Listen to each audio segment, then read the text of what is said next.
You're broke because you talk too much. The Bible proves it. Most Christians think transparency equals godliness. But Proverbs 25 verse 2 says, "It is the glory of God to conceal a matter." God conceals things, and He expects you to do the same.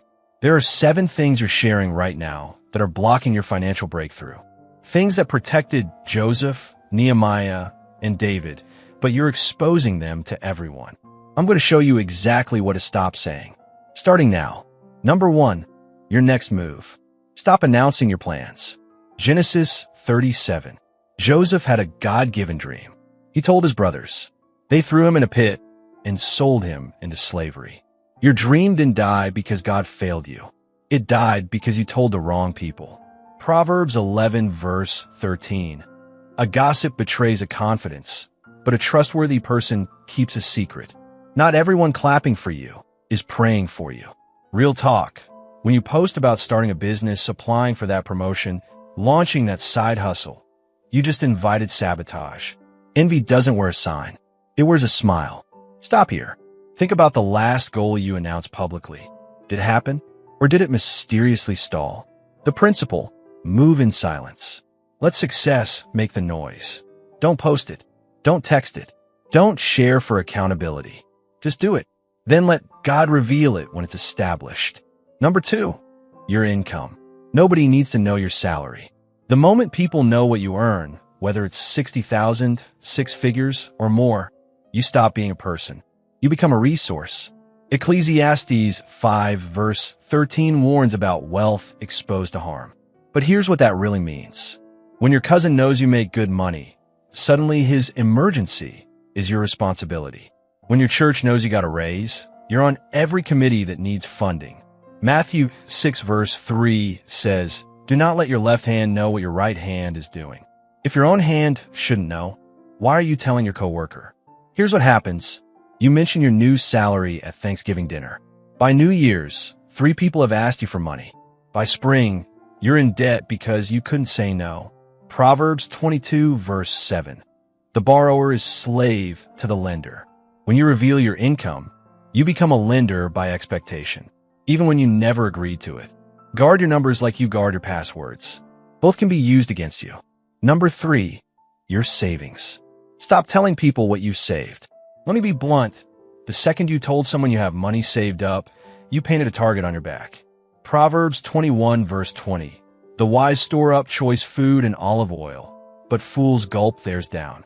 It says store up, not announce. Now watch what happens.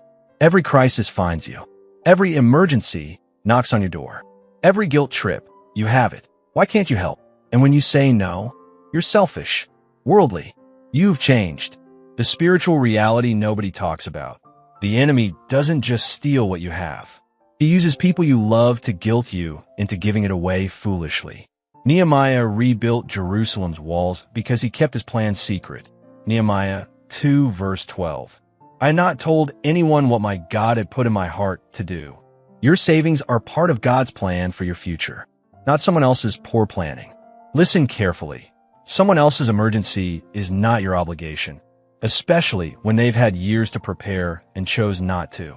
Protect your reserves in silence. Let them multiply where no one's watching. Number 4, your level of generosity. Stop broadcasting how much you give. Matthew 6 verses 1 to 4 destroys every Instagram Christian posting their tithes.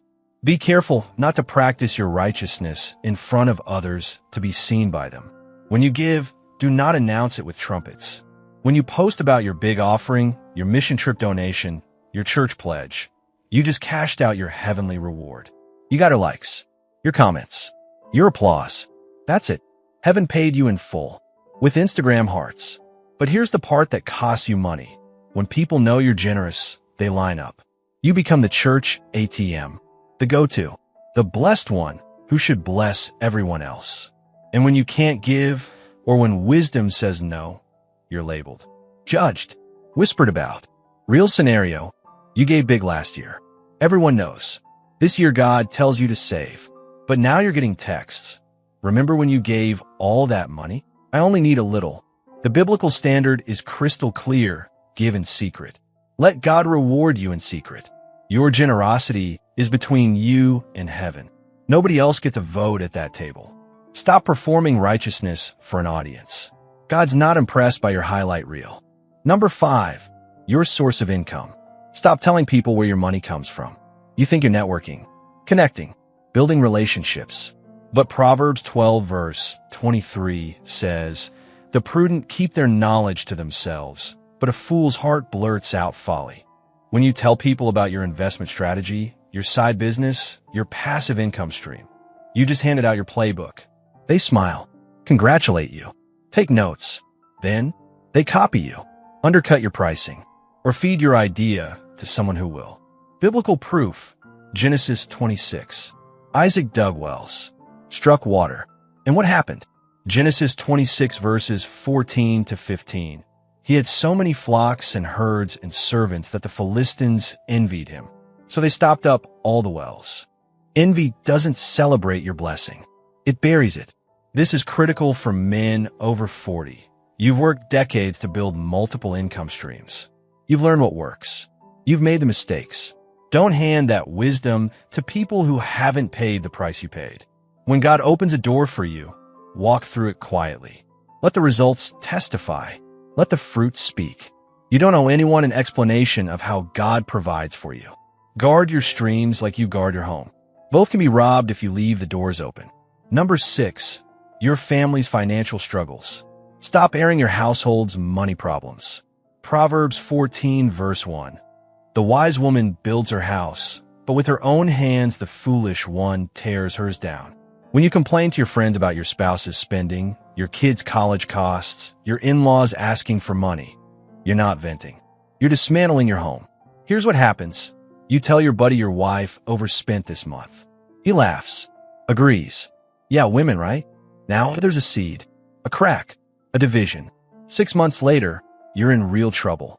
And that same friend, he's reminding you, man, I told you she was bad with money. But he didn't tell you that. You told him.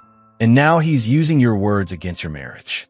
1 Peter 3 verse 7 says, honor your wife, so that nothing will hinder your prayers. If dishonor hinders prayer, what does gossip do? Listen to me. Your financial struggles are not content for coffee talk. They're battles. Sacred battles between you, your spouse, and God. When you expose them, you invite interference, opinions, judgment, division. Protect your home's reputation like you protect your children. Both are under your covering. Both deserve your loyalty. Pray together. Seek counsel together from a pastor, not from your poker night. Your family's financial struggles stay inside your four walls. Period. Number 7, your prayers for financial breakthrough. Stop telling people what you're believing God for. This one cuts deep because we've been taught to declare it and share your testimony. But there's a difference between testifying after the victory and announcing the vision before God manifests it. Matthew 6 verse 6. But when you pray, go into your room, close the door and pray to your Father who is unseen. When you tell people you're believing God for a house, a car, debt freedom, a business, you invite their doubt, their skepticism, their unbelief. And Mark 6 verses 5 to 6 says Jesus could not do any miracles there in his hometown because of their lack of faith. Think about that. Jesus, God in flesh, was limited by unbelief around him. What do you think happens when you share your God dream with someone who secretly doesn't believe you can do it? You just gave their doubt permission to sit at your table. Here's the truth for men who've been grinding for years. You don't need validation from people who haven't walked your road. You need intimacy with God. Faith grows in secret. It's watered by prayer, fasting, obedience, not by Facebook likes. When Hannah prayed for a child in 1 Samuel 1, even the priest thought she was drunk. But she prayed silently. She poured out her heart to God alone. And God gave her Samuel. Your breakthrough doesn't need an announcement. It needs your obedience. Pray in private. Believe in silence. Let God shock everyone, including you. Here's the truth. You've been leaking blessings through your mouth, sharing what should be sacred, exposing what should be protected, announcing what should be silent. And it's cost you money, peace, progress, opportunities, relationships. But stops today. Your action step. Tonight, review the last 30 days. Your conversations, your texts, your posts, your prayers in public. Ask yourself one question. What did I share that I should have protected? Then repent. Not to people, to God. Ask Him for wisdom, for discernment, for the strength to move differently. Proverbs 21, verse 23. Those who guard their mouths and their tongues keep themselves from calamity. Your mouth is either building your future or burning it down. There's no middle ground. Final word. God didn't bless you so you could announce it. He blessed you so you could steward it. Stop sharing everything. Start protecting what matters. Move in silence. Let God get the glory. And watch what He does when you finally learn to keep your mouth shut. Now go be faithful with what He's trusted you with. In silence, in wisdom, and in power.